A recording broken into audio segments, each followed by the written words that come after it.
everyone, Alexa Dunne here, and today I am going to be doing an introduction to world building. Now this is going to be super duper top line. There's so much to talk about with world building, and I adore world building. I love world building so much. But if I sat here and told you everything about world building, I think this video would be a couple hours long. There's a lot of subtopics within the topic of world building. So this is an introduction in the sense that I'm going to tell you what world building is and some of the things that you will need to consider when you're approaching world building across multiple sub-genres. Now this topic was requested on Twitter. I put out a call for writing and craft-based topics that people were interested in hearing about, and it is not too late. Drop requests down in the comments. I am still building a set list of sorts for videos to film, but world building was requested by people on Twitter, and I thought that would be a great topic to start with. So first of all, world building is more than just setting. I think very often people think, oh, world building, the world, it's the world and where things are set. Yes, but it is so much more than that. World building is a sense of place. It includes systems of order, which can include politics, religion, class, gender. Your world build provides the backbone to your story logic and the conflict with your characters and plot. It is everything surrounding your characters and plot that kind of works in concert with those other elements of story to create a whole and, real world. Not always real, obviously we're going to talk about fantasy and sci-fi, but it is all of the work that you do, that you put in, that makes your story feel full and complete and lived in. That's a great way to put it. It's how you make your world feel lived in. Now, there are many places to start with world building.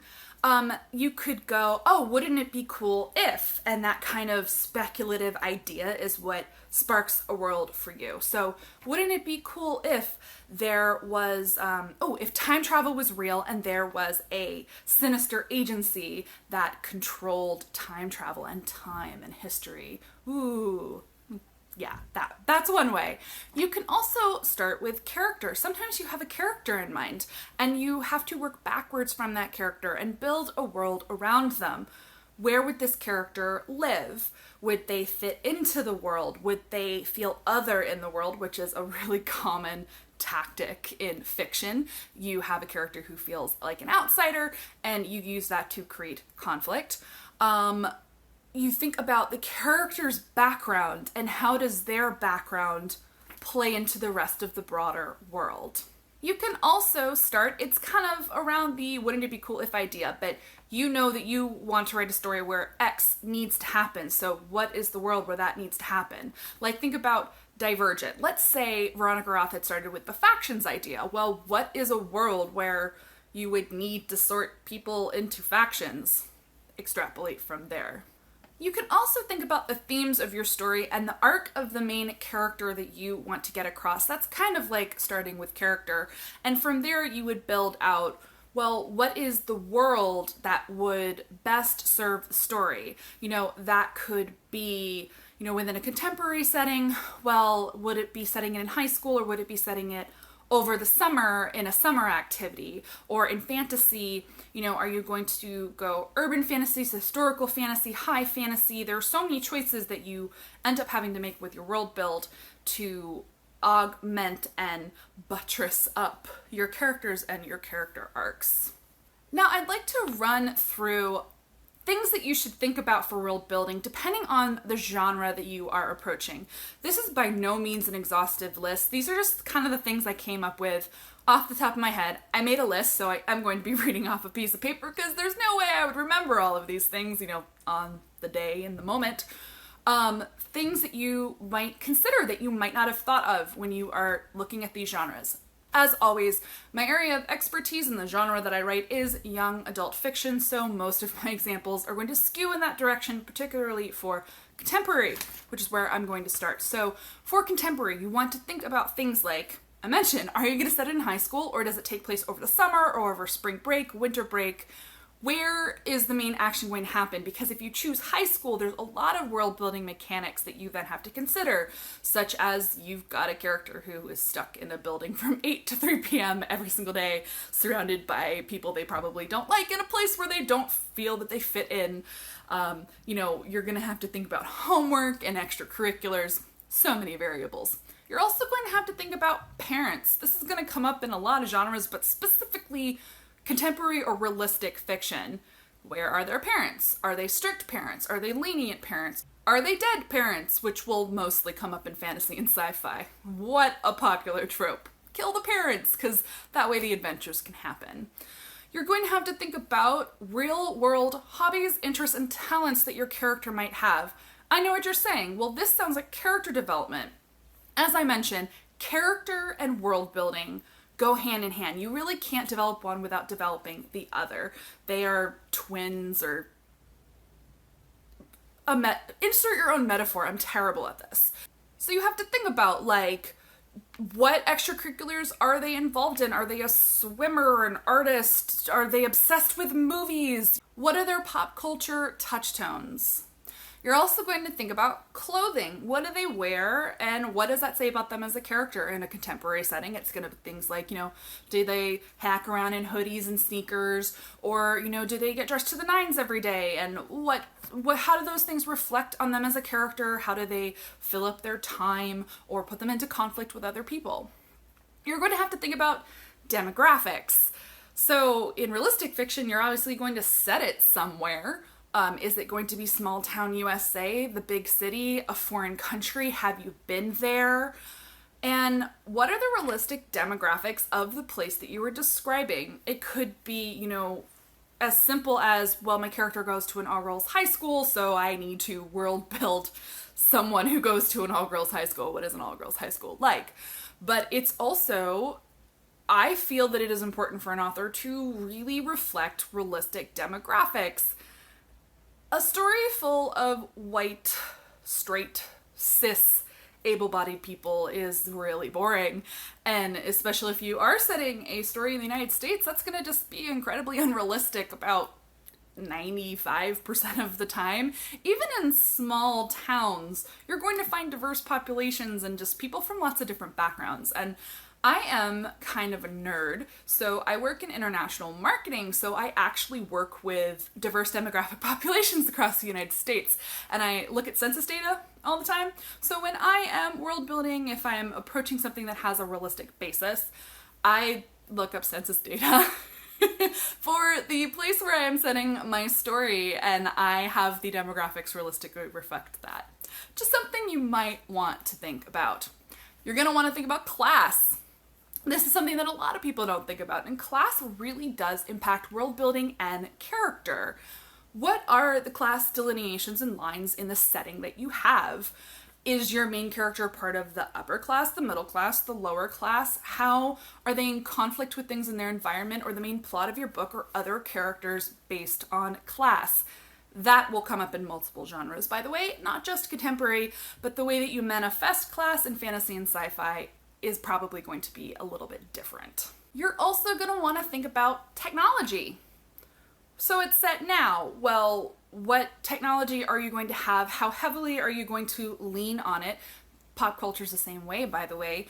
You don't want to necessarily date your stories, so you have to be careful with things like social media or describing in detail the phone that someone is using. Think about all of those, books written in the mid-aughts that have that flip phone or mention a razor phone, how delightfully out of date they are. You want to think about how your character uses technology and how that relates to their class very often. Someone who is from a lower class background isn't necessarily going to have the hottest new iPhone. They might be on a pay-as-you-go cell phone plan instead of a monthly. It may restrict their ability to text. You got to think about all of these things. The next category genre is almost our time, but not quite. So this is when you're going to be looking at urban fantasy, contemporary fantasy, near future sci-fi, alt history, and dystopian. You're going to have to think about what it is that makes whatever this world setting is that extra from our world and how that impacts your world building. You're going to have to extrapolate from that extra to figure out how does this impact politics, religion, class, race, a lot of the other things I just mentioned for contemporary world building. Some examples of things that might make your world extra would be magic, the supernatural, like a crazy made up new technology, changes in how politics or the law work. And you're always going to have to ask yourself why your world is this extra and how that thing came to be. And in answering those questions, you're going to get some quality world building done. You should always know the answers to these questions, even if they do not end up on the page, because my number one pet peeve is when story logic doesn't hold up, and story logic ties into world building. Next is fantasy and science fiction world building. As I mentioned, you're going to have to consider some of the stuff that I've already mentioned, including demographics, clothing, fashion. There's so many ways that you can play with fashion and clothing in fantasy and sci-fi that can definitely impact your narrative. You want to think about where they get materials or what they've been inspired by. My favorite thing is to pin a bunch of historical fashion and then sci-fi-ify it for the future. It's fun. Other things that you're definitely gonna want to think about, well, literally where you're going to set it. With fantasy and sci-fi, you have a lot more options. Like sci-fi, okay, could be space. Well, why are they in space? What are the spaceships like? Is it space fantasy? For fantasy, is it set in a second world, like a world that is not our own? And what does that world look like? What is the geography like in the places that you are writing? You know, is it cold? Is it hot? Are there mountains? Do you have to sail places? Technology, of course, will tie into this. All world building elements tie into each other ultimately. You know, are there no automobiles, and thus it takes 3 days to get to the capital city from the country? I don't know. You want to think about all of these variables when you were doing this kind of world building. This can come up for contemporary too, by the way, come to think of it. Does your character have a driver's license? Do they live in the country? Is it a 2-hour drive to the nearest major city, and how does that impact their lives? You always want to think about these things. Other things, you want to think about architecture, history, and cultural influences. So this is going to come up a lot in sci-fi and especially fantasy, and when it comes to historical inspiration or cultural influences, don't appropriate, guys. Don't appropriate culture. That is also like something that I could probably talk about for 2 hours, and at the same time I would ask myself, am I the right person to tell you about cultural appropriation? Other than saying, don't do it, guys. Don't be tacky. Don't be tacky. Think about your inspirations when it comes to fantasy and sci-fi world building. You're going to be making choices, and you want to think about why you are making those choices. Is everything Western inspired because that's most comfortable to you? Is that going to be original enough? But on the flip side, are you going to do Asian inspired because it's exotic and cool? Or you like anime, and is that most likely a terrible idea? Etc., so on and so forth. That is a sticky area, but it is definitely something that you're going to end up considering. Next is language. Do they speak our languages? Are you going to make up a language? Has language evolved? Cool things to think about, though I would say don't get bogged down in this. Like, you don't need to invent your own language. It is not a requirement. That's just time that you would take procrastinating and not writing, so don't do too much brainstorming, guys. Which is honestly one of my biggest points. Do not get too lost in world building and brainstorming.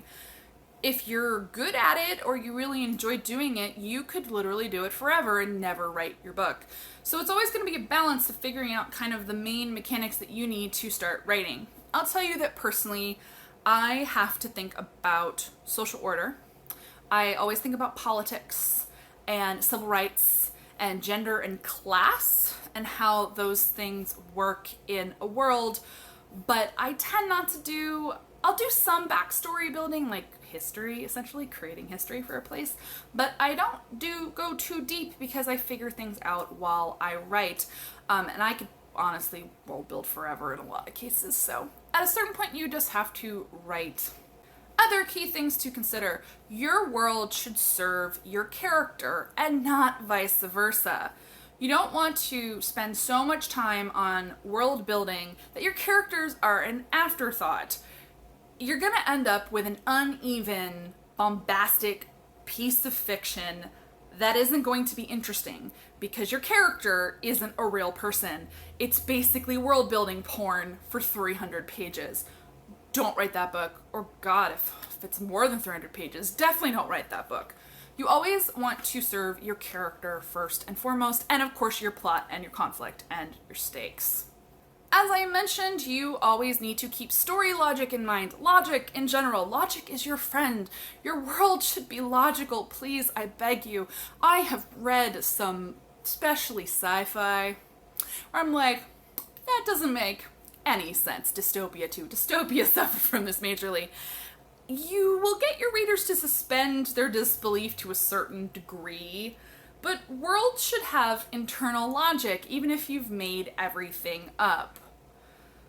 Story logic, guys. And don't forget how those elements do all connect to each other, how the geography and the technology and the class and etc. intersect with each other and impact each other. You need to think about the implications of every single aspect of your world build, and this all ties to logic. And last but certainly not least, I want to say beware of info dumping. It's kind of that characters, world building should serve the characters, not the other way around problem. Don't do all of this amazing world building and then dump it onto the page. That's not interesting. Follow the iceberg theory. So the reader should see the tip of the iceberg. You, as the writer, should know that there's a lot more iceberg under the surface of the water. It should be in here. And all of that world building that you've done will inform the writing. You'll work in context clues and kind of tone and atmosphere and flavor to make the world feel big and whole without dumping all of that information on the page. So that is my introduction to world building, some things that you want to consider. I hope I've, sparked some ideas, given you something to think about, maybe mention elements of world building that hadn't occurred to you before. Please drop any questions that you have down below in the comments, including and especially anything else from this video that you would like to see a more in-depth talk about. I am happy to talk about contemporary world building, science fiction and fantasy, research, anything goes. If you liked this video and videos like it, give it a thumbs up and I'll be sure to make more craft and writing videos. I now have a running list of topics thanks to Twitter, and as I mentioned, drop any other topic requests down below in the comments. If you enjoyed this, please subscribe. I would really appreciate it. Thank you so much for watching, and as always, happy writing, everyone.